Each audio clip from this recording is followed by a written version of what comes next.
इस संस्कृति में अकेली मूल्यवान चीज जीवन की प्रक्रिया से मुक्ति को हासिल करना है। जीवन आपके सामने जो परिस्थितियां फेंके, ये आपका चुनाव नहीं है। वो आपके सामने अलग अलग परिस्थितियां फेंकेगा, आप उन्हें किस रूप में बदलते हैं, ये आपका चुनाव है ना?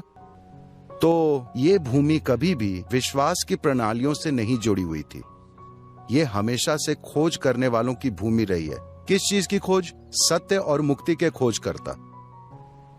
मुक्ति सबसे अधिक मूल्यवान रही है। इस संस्कृति में ईश्वर को सबसे अधिक मूल्य नहीं दिया गया। आप जिन लोगों की पूजा करते हैं वे सारे लोग इस धरती पर किसी न किसी समय पर चले, है ना? And they were not superheroes. और वे सुपर हीरो नहीं थे। वे आकाश से नहीं टपके या हवा में नहीं उड़े थे या पानी वगैरह पर नहीं चले थे। वे भी उन्हीं मुसीबतों से गुजरे थे जिनसे आप गुजर रहे हैं। आपसे कहीं ज्यादा मुसीबतों से गुजरे थे। अगर आप किसी का भी उदाहरण लेना चाहें, शिव, राम, कृष्ण, कोई भी, जो भी इस देश के मुख्य देव हैं, चलिए राम को लेते हैं, क्योंकि वे हमेशा से राजनीतिक विवाद में रहे।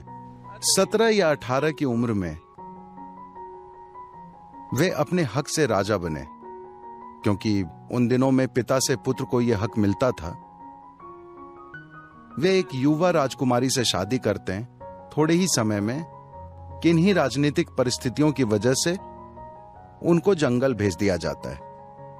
आपके टेलीविजन पर आपने जो कुछ देखा हो या किसी मूवी में आपने सीताराम को जंगल में हनीमून मनाते देखा हो, नहीं, उन्हें देश से निकाला गया था। जंगल जाना कोई पिकनिक नहीं है। आप में से अधिकांश लोग शायद न जानते हो, मैं जंगल में अकेले रहा हूं बिना किसी बाहरी मदद के। 3 हफ्तों के बाद जब मैं घर वापस आता था तो मेरी माँ मुझे देखकर पहचान नहीं पाती थी, क्योंकि सिर से पांव तक कीड़ों के काटने के निशान होते थे। यहाँ वहाँ आपको कोई पहचान नहीं सकता, खास तौर से लड़कियां।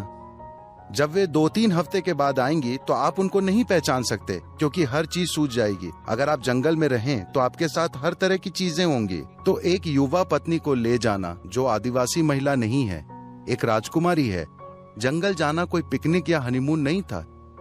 ये देश निकाला था। और मानो इतना ही काफी नहीं था, श्रीलंका के लोग आए और पत्नी का अपहरण करके ले गए। हाँ, यही हुआ था ना? कुछ भी हो, वो एक राजा है। अगर एक पत्नी चली जाए तो वो एक कोई स्थानीय समाधान खोज सकते थे। एक राजा को कई पत्नियों का अधिकार है, लेकिन एक चली गई है तो वे अपने लिए कोई दूसरी ला सकते थे। लेकिन वो आदमी उस महिला को इतना प्रेम करता है कि उन दिनों में जीपीएस नहीं था। आपको पता नहीं, आपको नहीं पता कि श्रीलंका असल में है कहां पर। बस वो और उनके भाई यात्रा कर रहे हैं। मैं चाहता हूं कि आप उनकी यात्रा की कल्पना करें। अयोध्या से दक्षिणी भारत कोई सरल खोज नहीं है। कितने लोगों ने अपनी खोई हुई पत्नी को 6000-7000 वर्ष पहले 2000 से अधिक किलोमीटर पैदल यात्रा करके खोजा होगा? कितने पुरुषों ने ऐसा किया होगा? तो वे चले और एक तमिल फौज बनाई, फिर श्रीलंका गए, एक खूबसूरत शहर जलाया, एक युद्ध लड़ा, सैकड़ों लोगों को मारा, अपनी पत्नी को वापस हासिल किया। तो अगर एक आदमी को यह सब करना पड़े तो वो महिला उनके लिए कितना मायने रखती होगी, है ना? और वे उनको वापस ले आए। वो फिर से राजा बनते हैं, फिर कुछ गलत हो जाता है, तब तक वो गर्भवती हैं। देखिए, राजा की पत्नी या रानी गर्भवती हैं तो ये कोई मामूली बात नहीं है। ये उस राष्ट्र का भविष्य है। ये एक बड़ी बात है, ये कोई मामूली बात नहीं है। और वे तब तक एक बड़े सम्राट हो गए थे। लेकिन कुछ गड़बड़ी हो जाती है और वे अपने पत्नी को फिर से जंगल भेज देते हैं। कोई सोनोग्राम नहीं, तो उनको पता नहीं कि बच्चा लड़का है या लड़की, लड़के हैं या लड़कियां। यह राजा के लिए छोटी बात नहीं है। अगर वो लड़का होगा तो राजा के भविष्य के लिए हर तरह से महत्वपूर्ण है। लेकिन उनको नहीं पता। वे अपनी पत्नी को जंगल भेज देते हैं। फिर वे 2 लड़कों को जन्म देती है। उनको नहीं पता। अगर किसी व्यक्ति के जीवन में वाकई कोई भयानक घटना होनी हो तो वो ये कि जाने अनजाने में वो अपने ही बच्चों को मार दे। ये सबसे बुरी चीज आपके साथ होगी, है ना? उन्होंने अपने बच्चों को लगभग मार ही डाला था। उनसे युद्ध लड़ा। उनका इरादा तो मार ही देने का था, न जानते हुए कि वे उनके ही बच्चे हैं। सौभाग्य से यह नहीं हुआ, लेकिन फिर भी वे अपनी पत्नी को फिर से नहीं देख पाए। वे जंगल में ही मर गई। आप इसे एक सफल कथा नहीं कह सकते, है ना? हेलो, आप इसे सफल कथा नहीं कह सकते। तो फिर हम इस आदमी की पूजा क्यों करते हैं? इस व्यक्ति को महान क्यों मानते हैं? सीधी सी बात है कि जीवन ने उनके साथ जो कुछ भी किया, दूसरों के जीवन में एक भी वैसी चीज होती तो वे टूट जाते। वे हादसों का एक सिलसिला हैं। लेकिन इन सभी बातों के बावजूद भी वे गुस्सा नहीं हुए, वे परेशानी, नफरत से नहीं भरे। उन्होंने हर समय अपना संतुलन बनाए रखा, पीछे नहीं हटे। वे हर वक्त उच्च व्यवहार करते चले गए और बस। और जब वे श्रीलंका से वापस आए तो उन्होंने कुछ और जबरदस्त किया।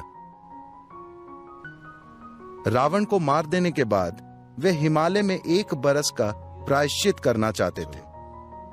उनके भाई लक्ष्मण ने कहा, आप पागल हो गए?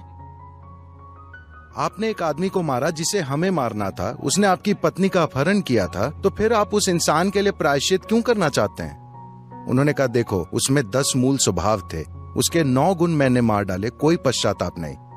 लेकिन वो एक महान भक्त भी था और मैंने बाकी सारी चीजों के साथ उस भक्त को भी मार डाला। इसके लिए मुझे तप करना होगा, क्योंकि यह व्यक्ति अपने आसपास होने वाली घटनाओं से मुक्त था। दुनिया के सबसे भयंकर कष्ट उसकी ओर आए, वो जैसा था वैसा बना रहा। इस आजादी को जीवन मुक्ति कहते हैं।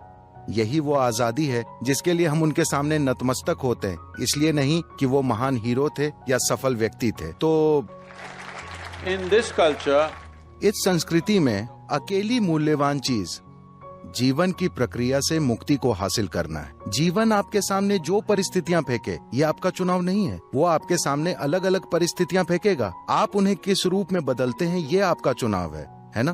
तो हमने हमेशा इस संस्कृति में कहा है, आजकल लोग ऊपर वाले की बात करने लगे हैं, वरना इस संस्कृति में हमने हमेशा आपको बताया है कि आपका जीवन आपका कर्म है, हाँ या ना?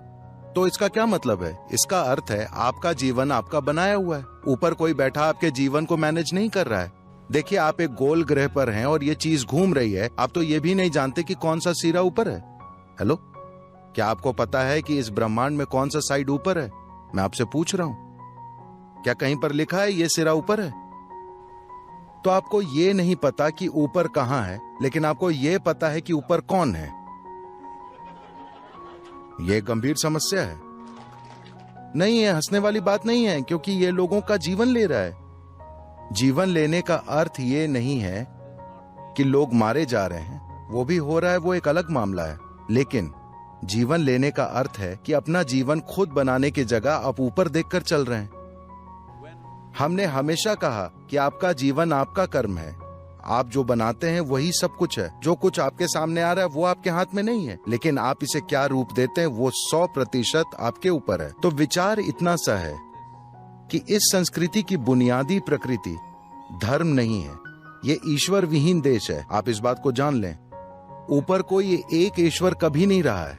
जीवन के किसी भी क्षेत्र में जब इंसान अधिक महानता हासिल करता है, किसी सामान्य इंसानी स्तर से अधिक, तो हम कहने लगते हैं, ओह, वो भगवान के समान है, वो देव है।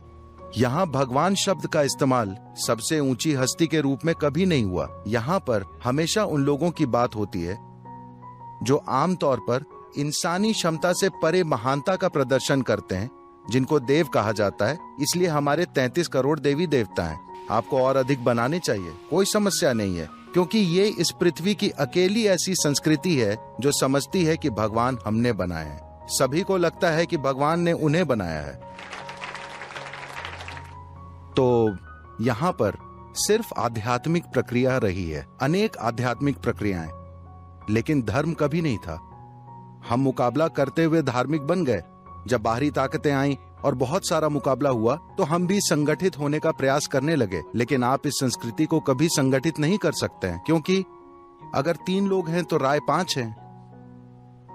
एक ही घर में 10 भगवान हैं, तो ऐसे में आप धर्म का निर्माण कैसे करेंगे? नहीं, ये बस एक प्रक्रिया है जिसमें आप हर चीज का इस्तेमाल अपनी मुक्ति, अपने मोक्ष के लिए करते हैं। अपनी माताओं की बातचीत को सुनिए, या आप युवा हैं, अपनी दादी माँ की बातचीत को सुनिए। आध्यात्मिक बातचीत नहीं, रोज की बातचीत को सुनिए, तो आप पाएंगे कि इस देश में कर्म, प्रारब्ध, मुक्ति, मोक्ष शब्दों के बिना कोई बातचीत पूरी नहीं होती है।